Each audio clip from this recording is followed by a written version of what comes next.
This today title, the e-environment. So my name is Wee Kok Leong. I'm also a certified internal auditor, member of the Institutes of Internal Auditor of the United States. I'm also a PhD holder from the University of Science Malaysia, which is currently ranked as a QS ranking 140. So let's start our course today. So today we have a few things to discuss. So firstly, we want to discuss about the economy. The impact of the economy, basically we have the macroeconomy and also the microeconomies on the e-environments, and also the SLIPS and analysis, which is social, legal, economy, political, and technological. And we also want to discuss about the e-commerce, how business is being conducted in the cloud, how the globalization that affects us in doing business, and also the e-governance, how we should control the e-business. So our part one will be the economy environments.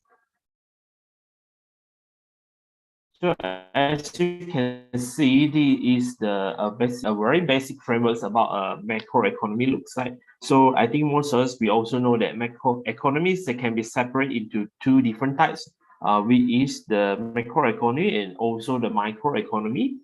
So for the microeconomy, we are talking about a bigger size for the nations, for a country, for example, for Indonesians, for United Nations.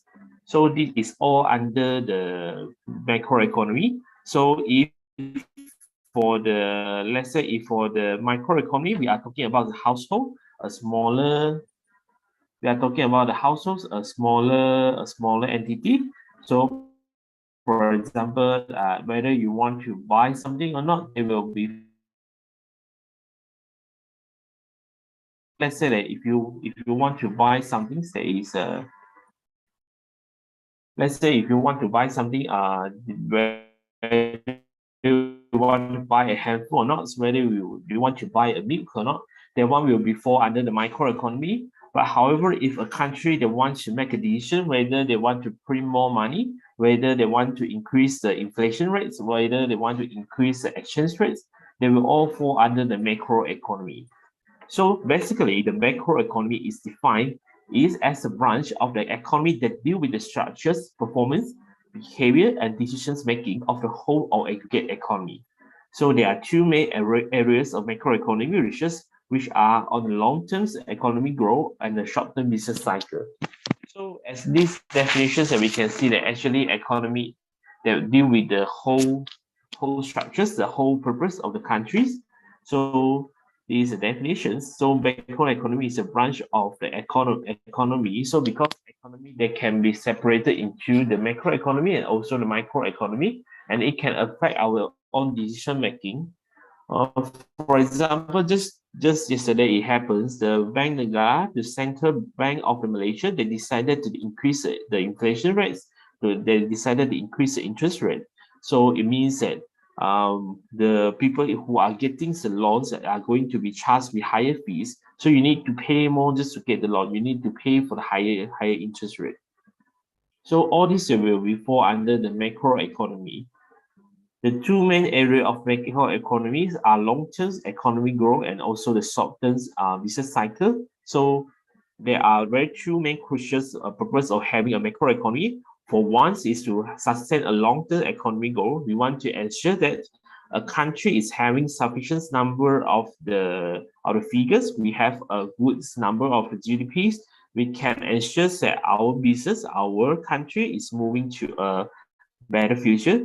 And we also focus on the short-term business cycle. We want to ensure that all the business they are fall under the macroeconomies. They can achieve their short-term goal. They can achieve the profits that they want. So macroeconomy is in its modern form is often defined as starting with the John Maynard Keynes and his theory about the market's behavior and government policy in 1930s. So the ideas of the macroeconomy is actually exist in the markets for a very, very long time since the 1980. It's the 1930. So there are several different school of thoughts that have been developed as a macroeconomy until now. So in contrast to the macroeconomy, microeconomy is more focused on the influence and choices made by individual actors. For example, the people, company, the industry. Well, the macroeconomy, it means that it's more affecting to a country. So if you take a look on the diagram at the right hand side, this one, you actually can see the demands, the resource, the governments, the product markets, the supply, demands, and also individuals. So this is a very simple and basic descriptions of how economy actually is working. So the government wants, in the middle one, the government, for example, let's take the Indonesian's government. The Indonesian government is the one who is affecting the macroeconomy. They need to set out how much will be the interest rates, how much will be the inflation, and then how much will be the price for the every products.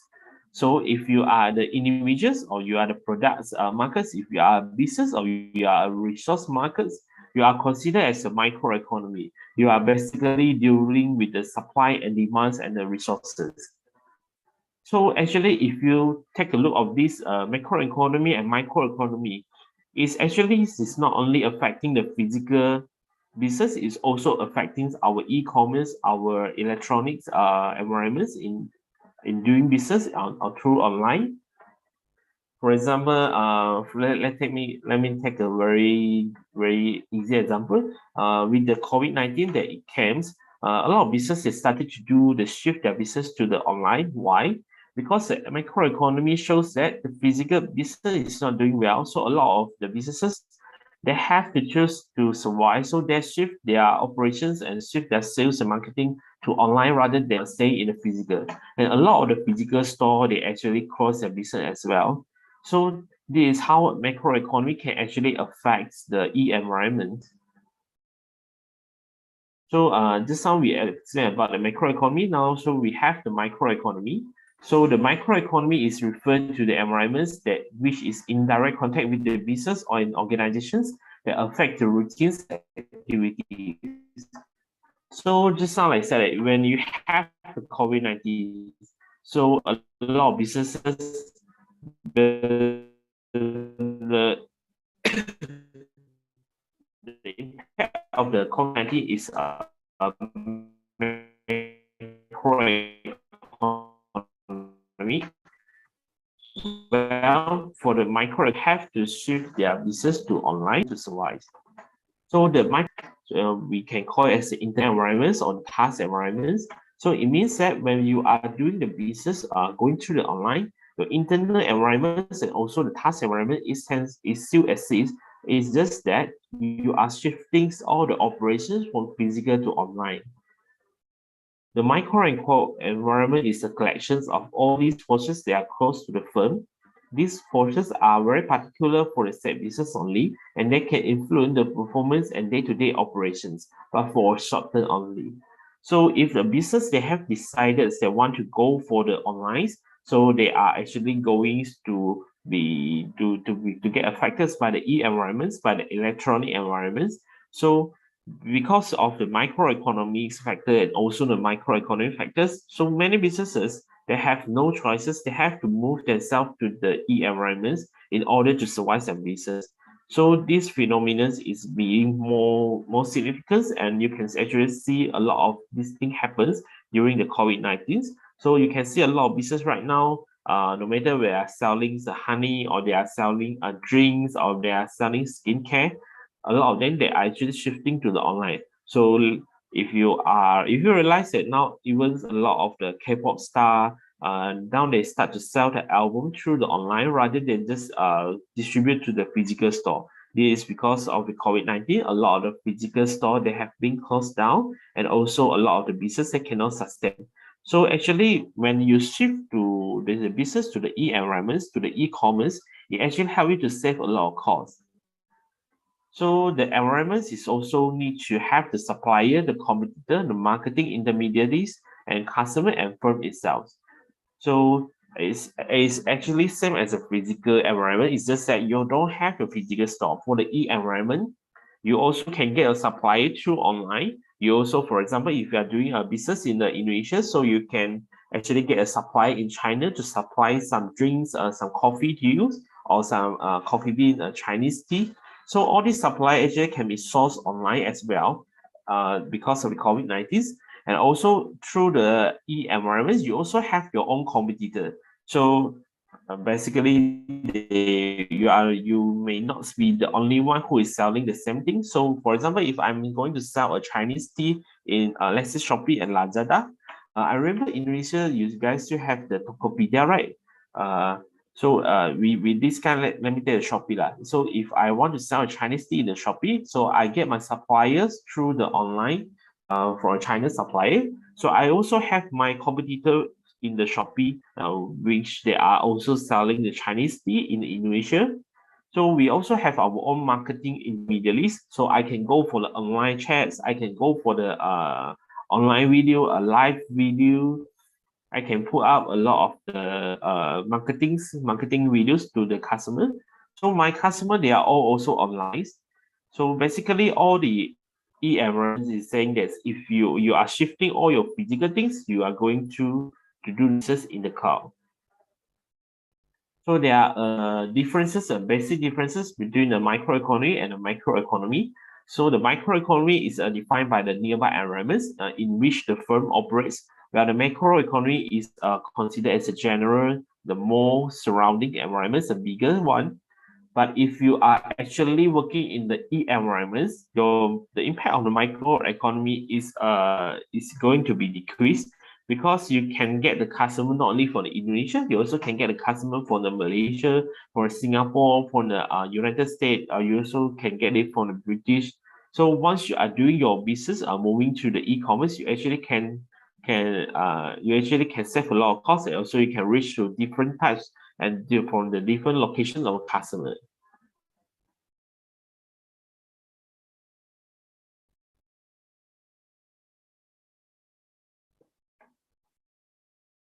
So the part two will be the sleep analysis, how the e-environments that can be analyzed by the sleep analysis.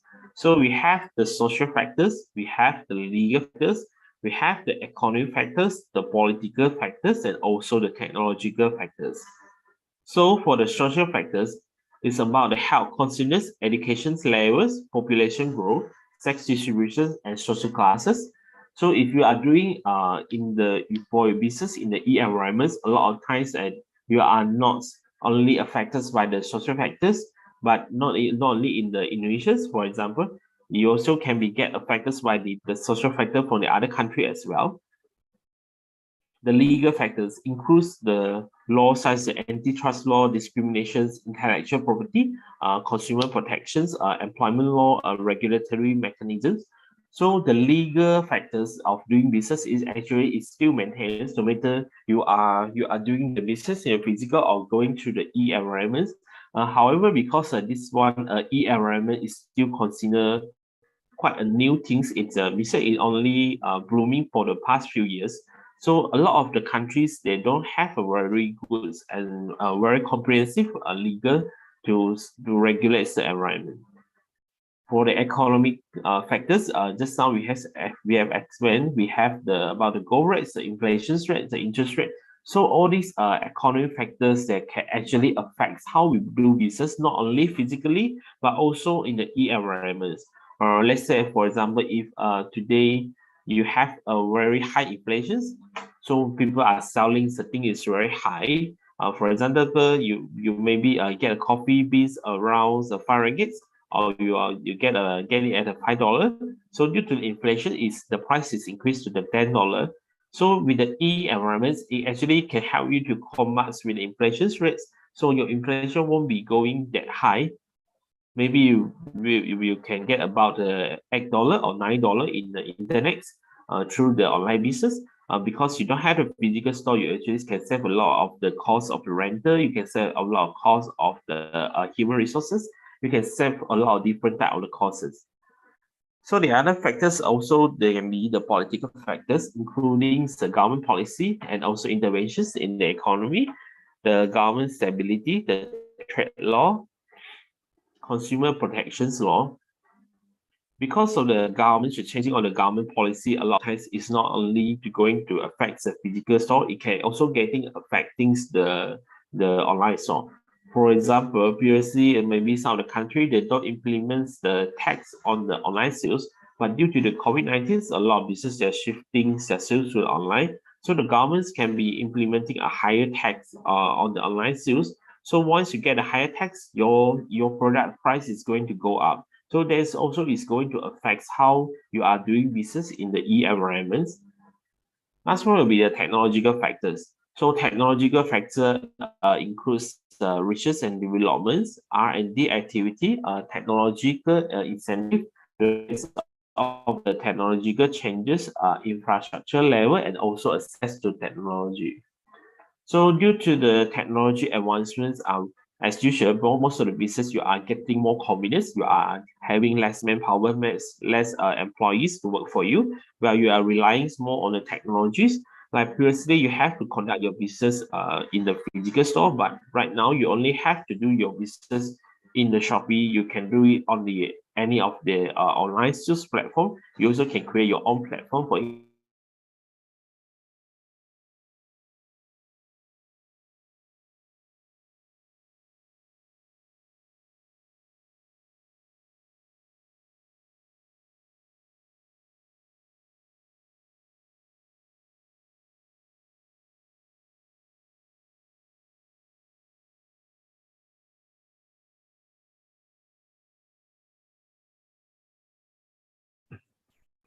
Mr. Roy,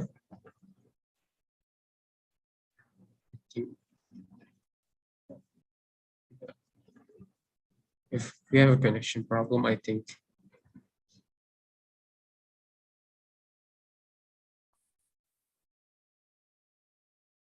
So this is how we talk about the SLAP analysis. So the first one can be the social factors. So the social factor can actually affect the cost of access. Sorry, sir, your Yes. PowerPoint is haven't shared yet because Oh, there's a okay, okay, okay. connection problem. Okay. Yeah. Okay, sure. So let me continue. So this time we talk about the social factors. So the social factor also includes such as the cost of the home computers, the cost of using the ISP to connect to the internet, the cost of using the media to connect. So there are also some free access which certainly increase adoptions and charges. So when you are doing the business, you are bringing your business to the environments. You are actually shifting all your operations to through online. So at the same time, you also need to incur some of the cost of access. You need to have the internet. You need to ensure that you have a computer, you have a Wi-Fi, so you can share the medias to the internet. So if you are talking about a live chat, about a live videos, so a lot of time maybe you need a good phones, a good cameras. So all these actually can be a cost for the access and also for the equipment. So the some of the value propositions, customer need to perceive a need to be online. So what can the internet offer other media cannot? So as you can see, with the more advancement of the online business, a lot of people they are not only selling on Facebook and also can sell on the Shopee, sell on the Lazada. They also can sell their own online website. They also can sell the things in the TikTok in the China's.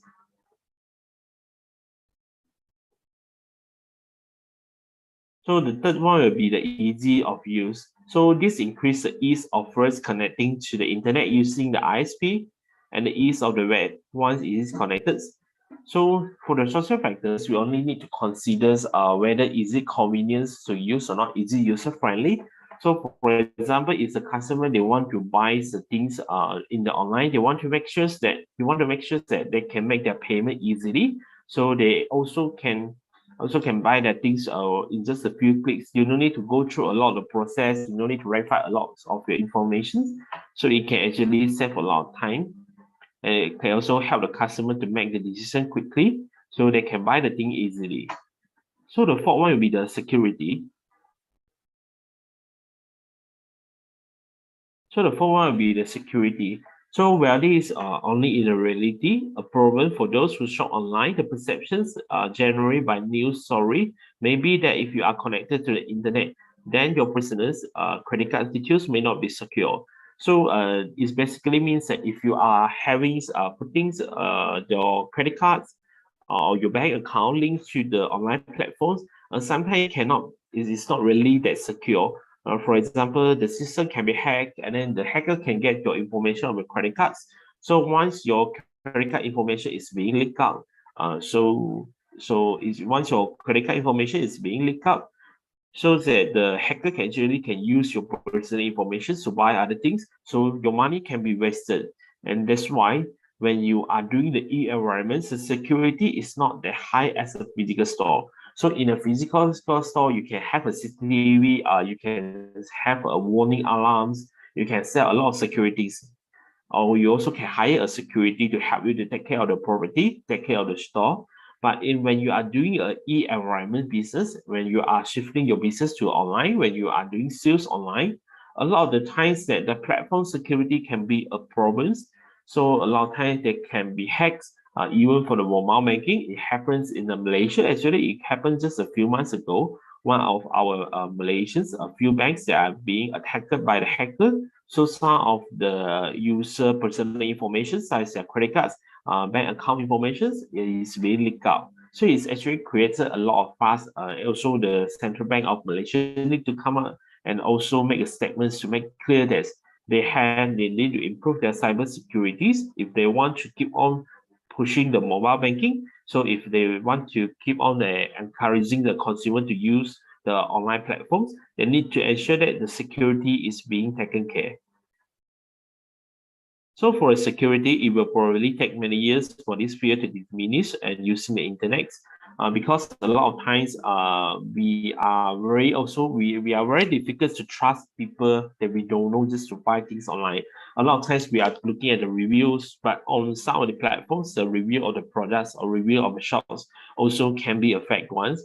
And then with the advance of the technologies, so today maybe you can depend on the hacker for attacking your online platforms, but maybe the tomorrow hacker can get a better technology and can get a better technique that can actually hurts your social media platform. So most of your customer information can be leaked out as well. The fear of unknowns. So many will simply have a general fear of the technology and new medias. So especially the eldest one, my parents, or some of the elder citizens, and so online platform, they are the e-environments. So a lot of people, they also can have a very fear of the use of technology. They're afraid that they may get cheated through the online sales. They may feel that they can be threatened by the e-environment as well. So this one, next one will be the legal factors. So there are a with the new technology and changes in their popularity tend to be frequently and need to be assessed. So the governments and legal changes tend to happen over longer time scale. So some of the legal factors that can affect how e-environments is being assisted with the changing government laws and the legal changes. For example, some of the government they implement the higher tax. They can implement a higher tax for the sales through the online.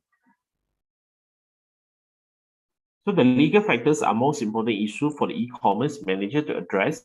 So the most important legal issues, for example, you have a data protection and privacy law, because some of the informations of the customer can be actually leaked out.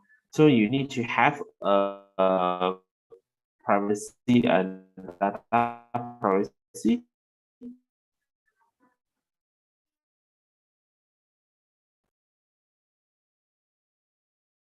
You also need to have you have a brand and trademark protections, because some of the people they can actually can steal your trademarks, can steal your business. So you need to ensure that you have registered your trademark, and then your products won't get cheated by them.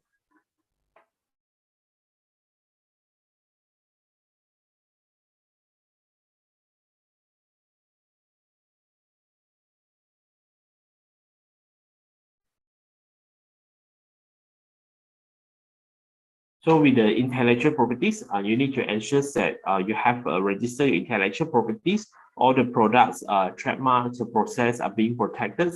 So you can also have the contract law, so which to ensure that your right is being protected even in the e-environments.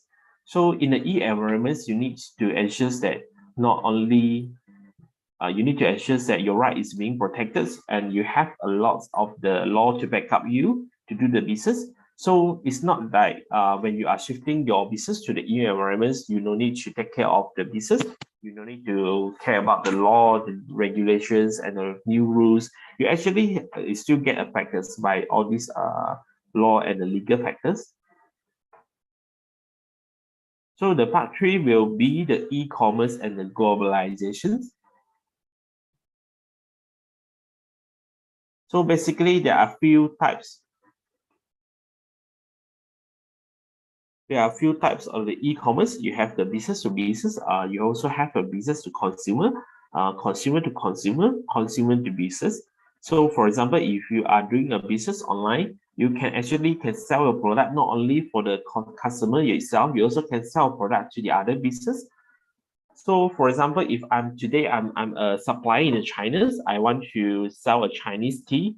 So, if I want to sell to the Indonesians business, I also can sell the online platforms and let my supplier to actually pay me through the online, so that my supplier in the Indonesia, they can select what kind of product they want in the online. So this type of transactions is actually versus business.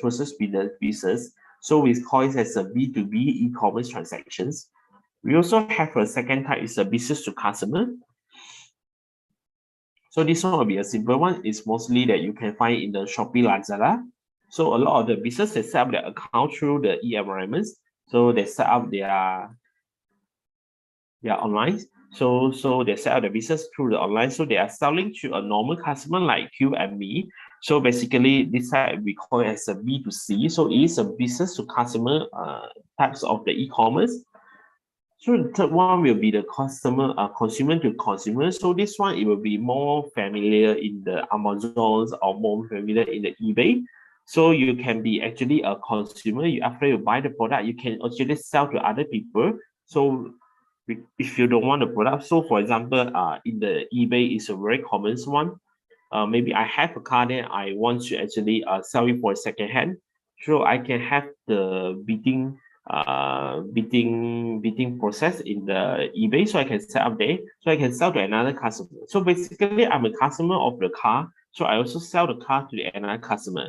So this kind of transaction we call it as a C2C e-commerce, which is the consumer to consumer e-commerce. The last one will be the consumer to business. It's like you are a consumer, you are selling back to the business. So this kind of the transaction is not happen very frequently. So it only happens when the business needed something set up for the consumers. So basically, we call it as a C2B transactions. So basically, there are four different types of the e-commerce. You have the business to business, business to customer, consumer to consumer, consumer to business. You have these four types of the e-commerce. So there are some pros and cons if you consider want to move your business go to online. So the pro of the e-commerce, the advantages is that it will be available for 24 hours, 7 days. So rather than a physical store, you need to hire a few employee. For example, if you are having a Lazada or Jara fashion shop, you need to have the staff, a few staff station in the shop, and then you need to have them to introduce the customer. You cannot open for 24 hours because all your employees, they are humans. So you need a lot of the human capital. You need to hire a lot of the staff, so you can actually incur a lot of costs. But however, if you are putting the clothes through the online platforms, it will be available 24 hours and it can be actually available for 7 days. So you don't have to worry too much. You can let the things put in the online for 24 hours and 7 days. So this is a very, very big advantages. So it's not that you only available from the 9 to 5. So I can only visit the store at the 9 to 5. So even at the any times at night or even at the midnight or the early in the morning, I just opens my phones. I just use my phones. I can see what the things that are selling in the online platforms, in the e-commerce. So it is actually very convenient and very accessible to everyone. So with the e-commerce, you also can have the automated and the customized emails.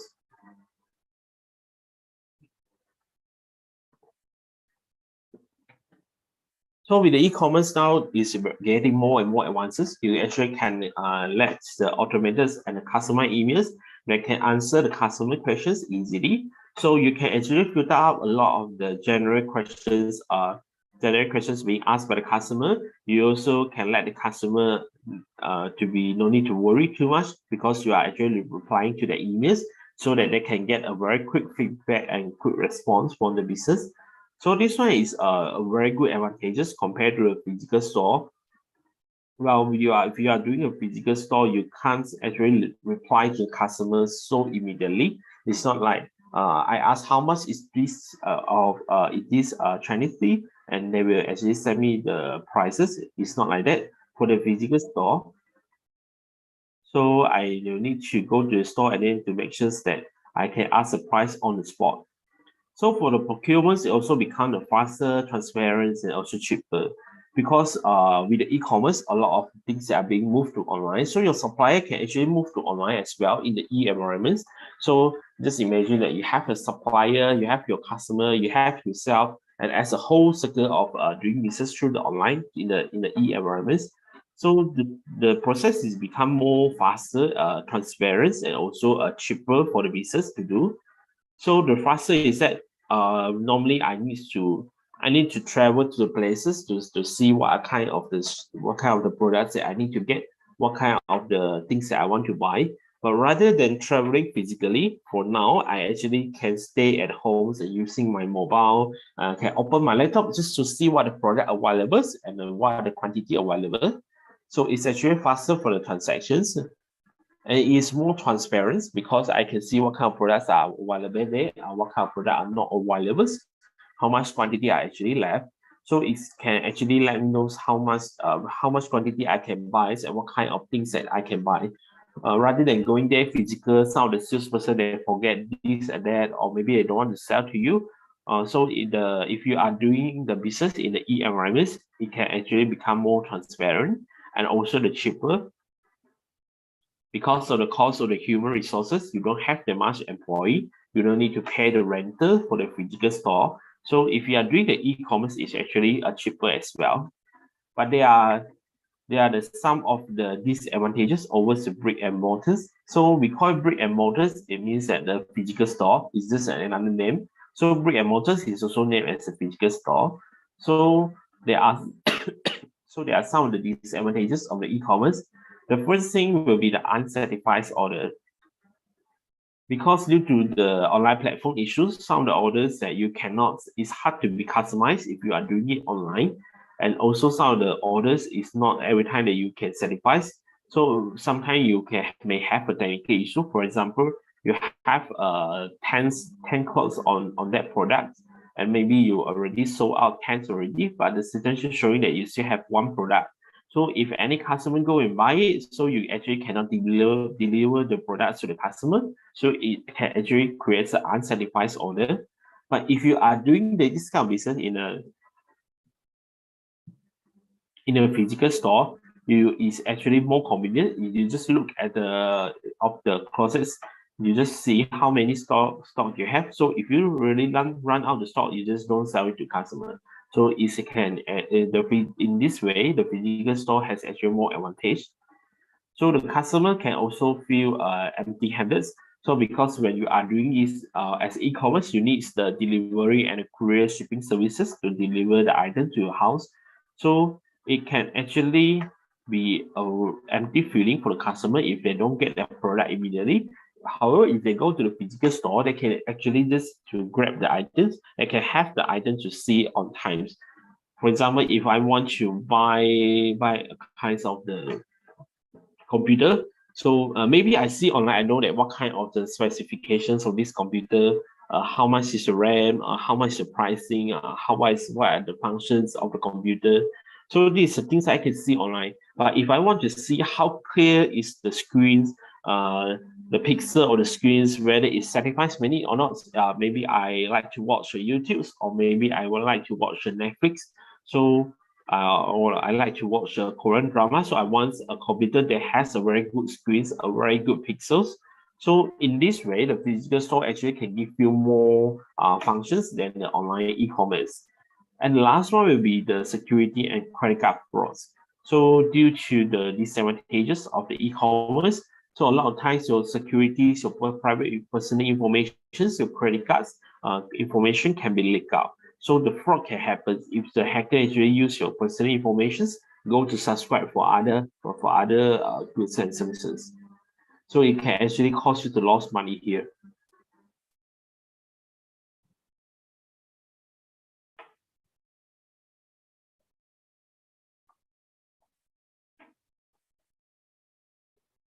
The next one will be the e-commerce process, how the e-commerce process actually work.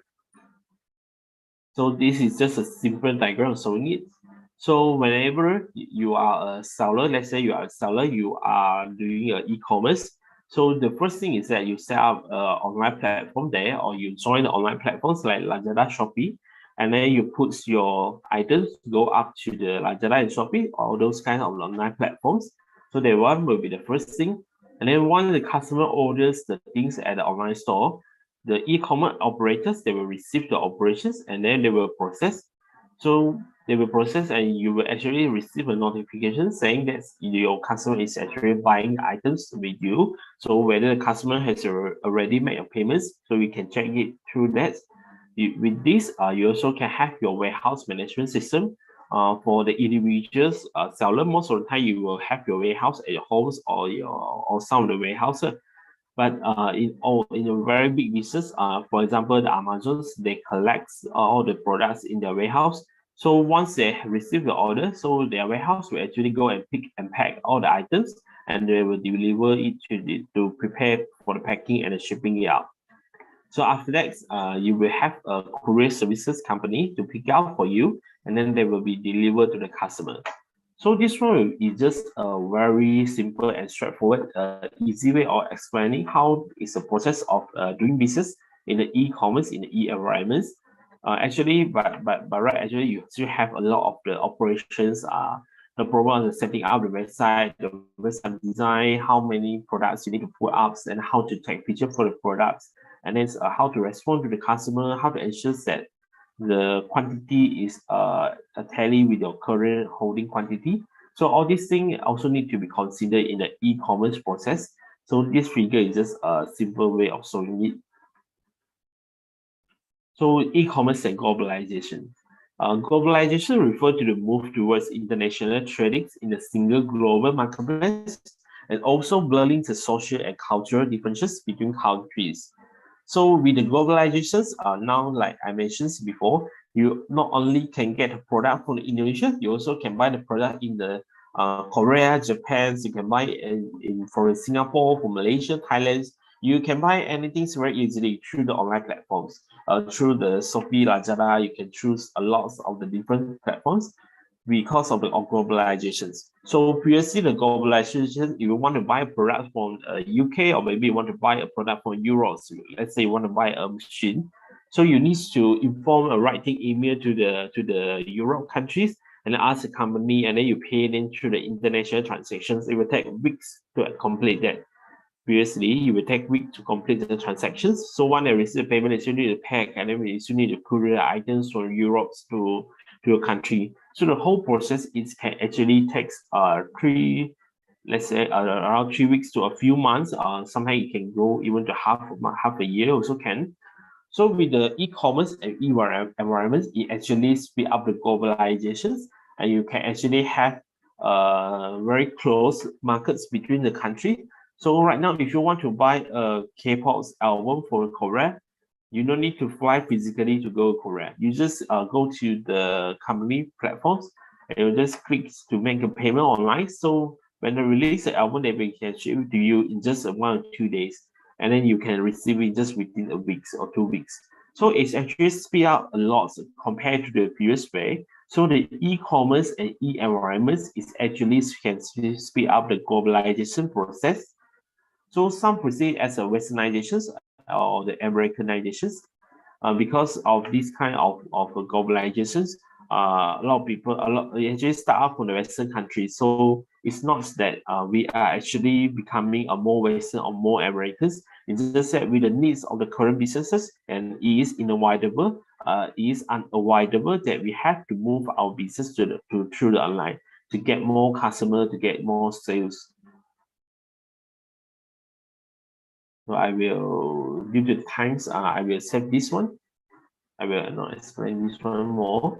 Let's go to the last part about the e-governance. This one will be a very short one.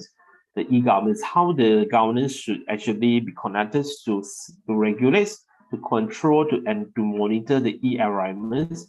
So it's like you are doing a business in the physicals, you are getting bounded by the current local law.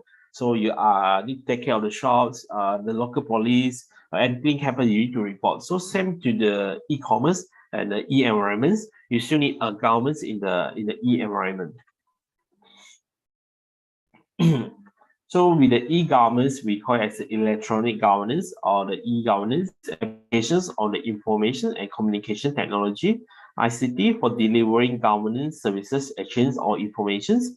So let me put a simple way. So if you, let's say that if you are doing business through the online, you are actually being bounded by the terms and conditions of the social media platforms and also the sales platform. For example, if you want to buy something from the Lazada and Shopee, so they actually can have the refund date for you. So if you really want to refund the items after you realize that the seller sent the wrong thing or sent the low quality thing to you, you request for a refund for it.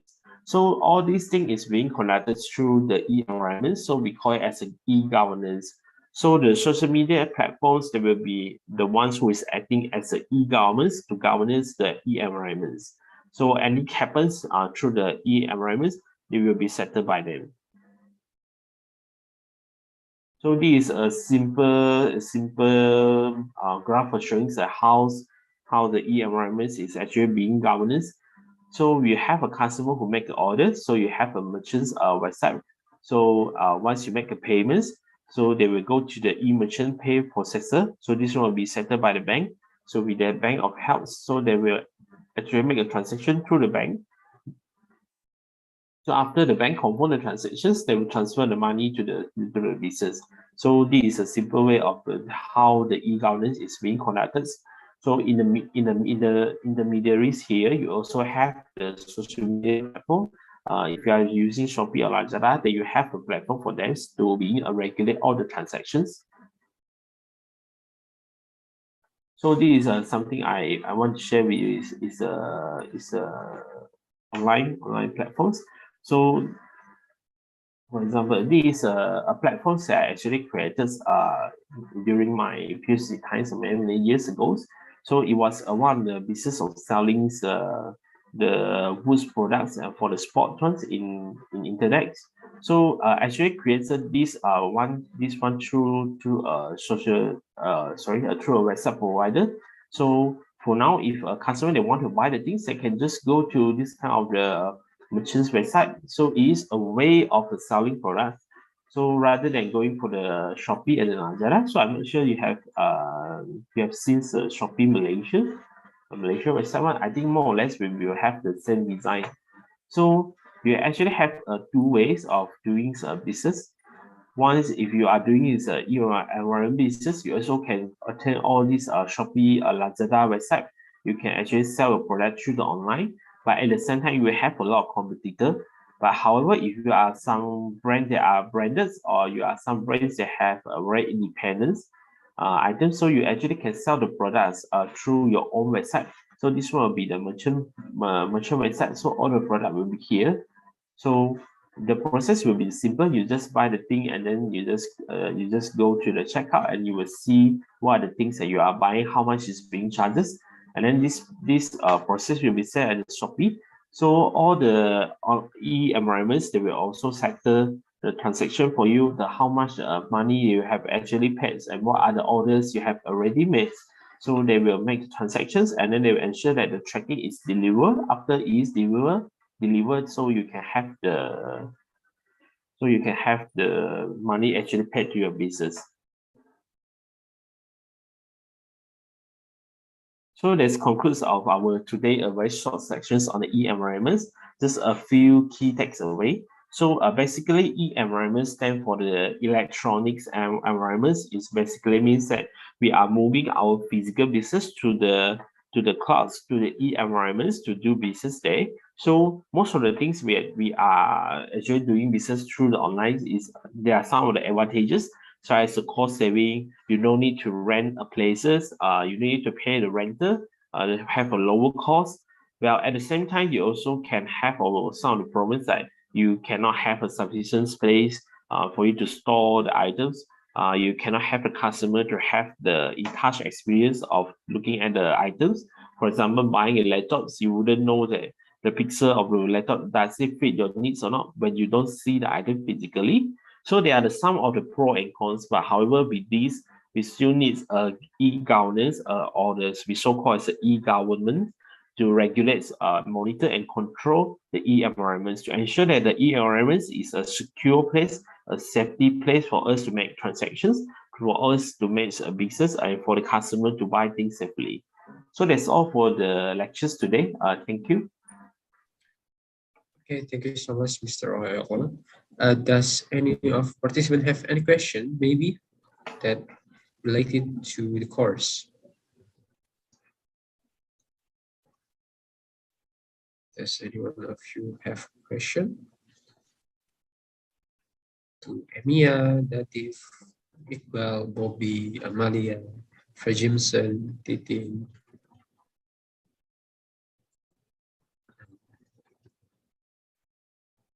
No question. Is there anyone have a question that related to the course?